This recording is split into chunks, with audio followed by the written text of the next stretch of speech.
what inspired the common soldiers of our revolution to stay in the field when they realized that they had so little support, not only from the national government, such as it existed, but also from the states. And let me say this, one of the principal differences between Mr. Jefferson and me is that I had that experience during the Revolution, and he did not.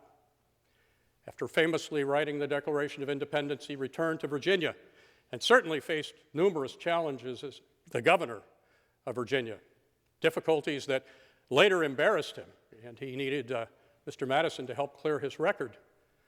I, on the other hand, served in the Army. I watched, literally, people bleed and die for want of the things that any soldier in the field has a right to expect. And I said, never again. That I believed that the military was a necessity was not because I was martial in my outlook. I believed that we needed a strong military because we had a great deal that was free for the taking by other countries if we could not defend ourselves. In our earliest days, we had to be neutral, and that is something that Mr. Jefferson and I could discuss. He certainly believed that we ought to support the French after the revolution had occurred in their European war. General Washington and I realized that would be ruinous. We couldn't even defend ourselves. How could we get involved in European conflict? And besides, we had made our treaty with Louis XVI, who had been beheaded by that point. It was an entirely different government that was running France at that point. And a nation has got to be concerned with its own self-interest. It cannot allow itself to be caught up in the interests of other countries. Always it must concern itself with its own self-interest. And I did say, Mr. Jefferson, along those lines, that you had a womanish resentment of Great Britain and a womanish attachment to France, which you'll have to pardon me, ladies, that sort of thing was not intended to slight you. It was my way of saying Mr. Jefferson was emotional about decisions that needed to be decided in a purely rational way. I mean, France had not sided with us during the Revolution because they thought we were the greatest country on earth and because they believed in liberty. They wanted to go to war against their enemy, Britain, on the cheap.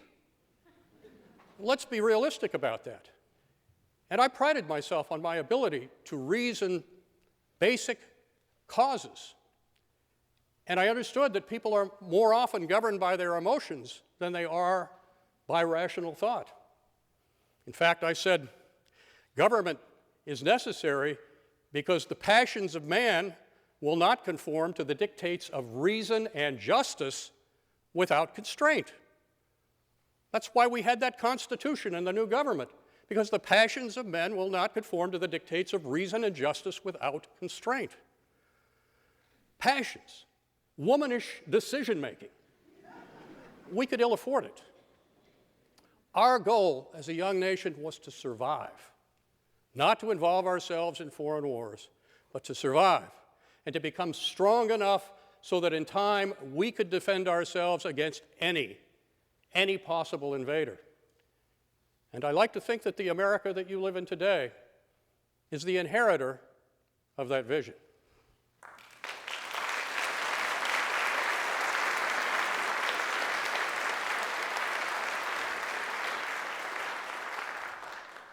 Well, first of all, Mr. Hamilton, I'm sorry, I meant no offense. I was really defending your way of putting me into the presidential chair in 1800, and I really do want you at some point to explain, if you would, and I'm asking this out of pure historical curiosity, that 54-page pamphlet that you wrote attacking the sitting incumbent of your party, John Adams. But would you give me the opportunity at this point, or do you want me to wait I don't know, mute until you move on to several ones? other things? No, please, please. Well, I will remain seated and give you the short version. I don't believe that pamphlet caused a single vote to be cast in a way that it wasn't going to be cast beforehand. It reached people so late. Why did I write it? I actually wrote it for my small group of intimate Federalist friends because I thought they genuinely needed to understand what an unfit president John Adams was. He was the worst person to occupy that White House in my time, and I include Mr. Jefferson as one of the three who occupied that office. John Adams was a disaster. He threw tantrums. He yelled and screamed at his advisors. His cabinet despised him, and he would not take their advice. I wrote, the ablest person can profit from advice. What manner of man does Mr. Adams think that he does not need it? And my goodness, he did need it. But that document appeared on the scenes late. It was written to my intimate friends, and as I understand it, Aaron Burr intercepted a copy of it, and in the service of the Democratic Republican ticket, reprinted it and distributed it as widely as possible. Is that true, Mr. Jefferson? That it was Colonel Burr, your associate? He is said to have played a role in that, yes. Okay. Well, that's the story behind the pamphlet. I was deemed insane for doing that. I also was believed to be insane for showing up at a duel when I had no intention of firing at my opponent, Colonel Burr. But I must tell you, I believed in truth, and I believed in honor, and I thought the truth had to be spoken to the people of the United States through their representatives that I knew, that John Adams was entirely unfit for the office of president. A man who throws himself into frenzies and rages and treats others with absolute disrespect should not ever occupy the Oval Office.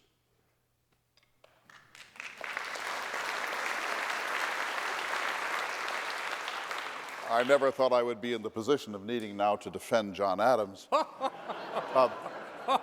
John Adams had a chance to fight a war with France in 1798 or 1799, and at first he was so offended by something called the XYZ affair that he asked Congress to have measures for a provisional army and defense measures and so on. And then it seemed that time went by and we were getting mixed signals from the French Directory, and finally Adams thought, instead of continuing down this path of war preparation, which was becoming highly unpopular because it was heavy taxation and because of the manner in which that provisional army was being administered, he decided to send this extraordinary second mission off to France, and he did so somewhat secretly. He didn't consult his cabinet. He just announced it. Some changes were made. Instead of one person going, three went, and they were able to conclude a peace settlement with the Directory. And as you know, John Adams later in his life said that he wanted to be remembered in history as the man who had the courage to send that second diplomatic mission to France, that of all the things that he ever did, that this is the one that he was most proud of because he had taken the extra measure for diplomacy and secured peace rather than descending into war. I regard that as a remarkable achievement, however much it may have offended others. So I'm going to defend Adams for doing that because peace should be our passion, and we should always make sure that war is the very, very last lamentable outcome of diplomacy. Indeed, that breaks down. Indeed. And nothing in Adams' life gave me more pride in my friendship with him than that act of statesmanship, because that too cost him re-election as president in 1800. So you wanted to talk about vision. Let us do that. Mr. Hamilton said at the end of his life, and he quoted it tonight, that the Constitution was, quote, a shilly-shally thing, a thing of milk and water, a frail and worthless fabric. I don't see it that way at all. Now, I should say, I was not at the Constitutional Convention in 1787. Alexander Hamilton was. I was serving as the American minister to the court of Louis XVI, so that I was in France, and so I was not a member of the 55-member delegation that met between May and September of 1787. I was fascinated by this. Here we were, frustrated with the weaknesses of the Articles of Confederation, now gathering to write a completely new constitution equal to the emerging dynamics of American life. And here were the most extraordinary men of America, 55 of them, including my closest friend Madison, but the great Washington, Dr. Franklin was there. This was an assembly of luminaries. And they had a closed-door protocol that everything that happened within the convention hall was a secret and would not be promulgated to the world, lest there be unnecessary interference from the outside. And so I watched from Paris with extraordinary fascination to see what would emerge. And when they finally finished in September of 1787, 3 members of the Constitutional Convention sent me drafts of the new Constitution. My closest friend, Madison, the president of the convention, George Washington, and Dr. Franklin. When I read these, I was surprised and very concerned about how strong the new Constitution was. I liked what I called the good old venerable fabric of the Articles of Confederation. Under the Articles of Confederation, each state was a sovereign nation. So Massachusetts was a nation, and Virginia was a nation, and New Hampshire was a nation, and they had come together in a limited confederacy to do certain national and international things. But in all domestic concerns, Virginia remained a sovereign commonwealth. I believe in that. I prefer that to what replaced it. The new Constitution has too much central authority. It gathers up the power and sovereignty of the country into one head. And if it were that powerful in 1787, I figured, it could only grow more powerful and more powerful still in the course of American history. I said, this is like bringing in a fox to police the hen house. And so I worried that this instrument was far too strong. And then if you add to that, now it's been ratified by 12 of the 13 states, including, reluctantly, Virginia. Almost the minute the first administration began, Mr. Hamilton was the Secretary of the Treasury. He's putting our finances in order. He decides that the only way to make this work is to have a national bank of the United States. Now, we can agree or disagree about whether a national bank is a good idea. I happen to think it's a disastrous idea, but that's not my point here. When the Founding Fathers created Article 1 of the Constitution, enumerating the powers of Congress, they gave power the right to coin money, to levy taxes, to draft troops, to engage in diplomacy. There's a long list of enumerated powers that our government can undertake through Congress. It's very thorough. And none of those enumerated powers said a national bank of the United States. Do you understand this? Our security is in having a written constitution that draws a line around power and prevents it from moving in dangerous directions in a self-created way. You enumerate the powers of government to limit the capacity of government to control our lives. And so now we're 2 or 3 years into our national experiment, and Hamilton wants a national bank. If he really wants a national bank, the remedy is to go to the people and say, we didn't think of this at the Constitutional Convention. We now believe that it's important, even essential.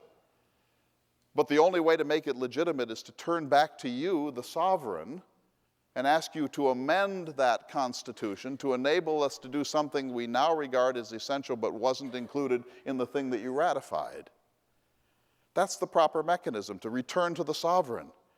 But that's not what Mr. Hamilton wanted to do. He wrote a famous paper to George Washington, and he said, well, we don't have to amend the Constitution to enable the National Bank of the United States, even though it's not enumerated by the Founding Fathers. He said, it's implied. It's implied in the Constitution. And when he was asked how, he said, well, in the preamble, there's something called the General Welfare Clause. And he said, that implies a bank. And then at the end of the Constitution, there's something called the Necessary and Proper Clause, that the government has the right to do what is necessary and proper to implement the enumerated powers. And he said, there's your national bank. Well, I'm a strict constructionist. I believe that our security is in having a written constitution that tells us exactly what government can do and exactly what it cannot do. And once you step beyond that boundary, you've entered a field of boundless abusiveness no longer capable of any restraint. I said, if you're going to have implied powers, you may as well write your Constitution on wax and stretch it into any shape that pleases you from moment to moment. Washington agreed with Alexander Hamilton, and the National Bank of the United States was born. So not only was the Constitution that was drafted in Philadelphia enormously strong and centralized, erosive of states' rights, but almost before it got started, Thanks to Mr. Hamilton, we added the doctrine of implied powers, which says that government can more or less do whatever it wants to do if it's for the general welfare of the United States. I regard that as effectively nullifying our security in having a written Constitution.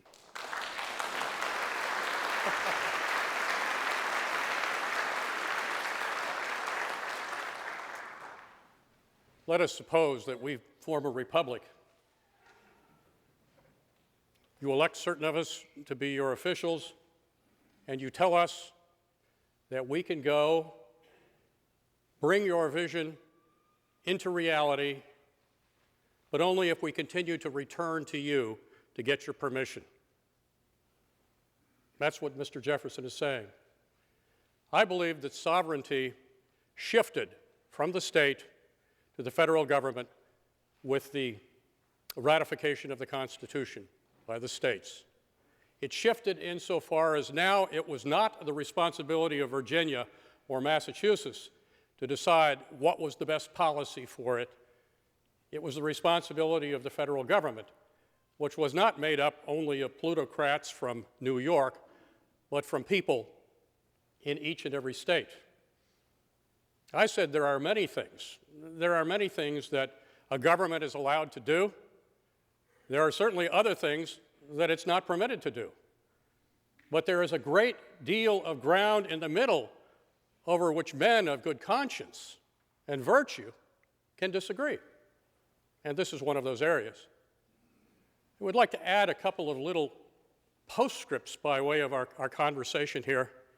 When Mr. Madison was President of the United States, the charter of the National Bank was renewed. And when Mr. Jefferson was President of the United States, this strict constructionist purchased Louisiana, which was a wonderful thing for